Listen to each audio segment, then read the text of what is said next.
સ્વાગતમ સર્વત્ર જ્ઞાનમમાં હું કલ્પેશ ચોટલિયા આપનું સ્વાગત કરું છું.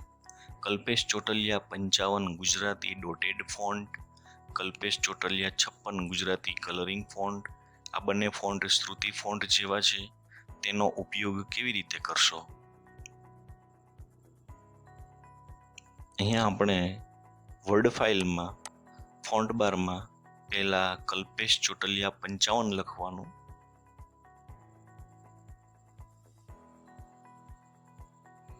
ત્યારબાદ ફોન્ટની સાઇઝ આપણી અનુકૂળતા મુજબ રાખવી.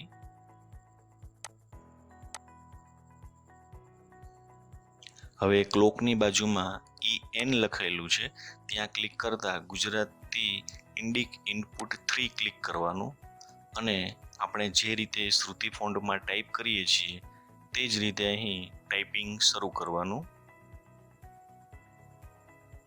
તો આ છે શ્રુતિ ફોન્ટમાં જેવા આવે છે એ જ પ્રકારના ફોન્ટ પણ ટપકાવાળા ફોન્ટ છે.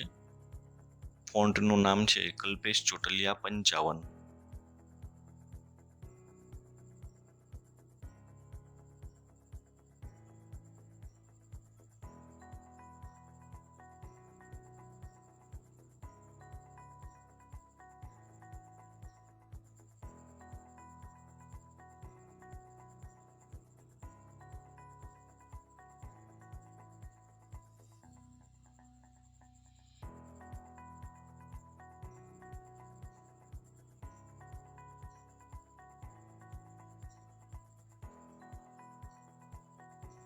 ત્યારબાદ kalpeshchotalia56 ફોન્ટ, જે શ્રુતિ ફોન્ટ જેવા છે પણ કલરિંગ ફોન્ટ છે. તો ફોન્ટ બારમાં kalpeshchotalia56 લખવાનું, ત્યારબાદ ક્લોકની બાજુમાં EN લખેલું છે ત્યાંથી ગુજરાતી ઇન્ડિક ઇનપુટ 3 સિલેક્ટ કરવાનું અને શ્રુતિ ફોન્ટમાં જેવી રીતે લખો છો એવી જ રીતે અહીં લખવાનું શરૂ કરવાનું. તો આ પ્રકારે કલરિંગ ફોન્ટનો ઉપયોગ કરી શકાય છે.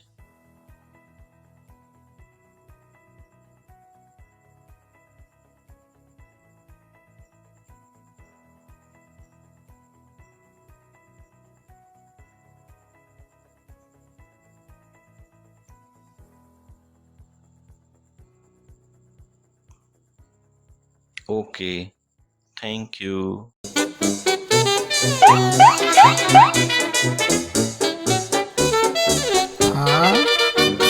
Ah.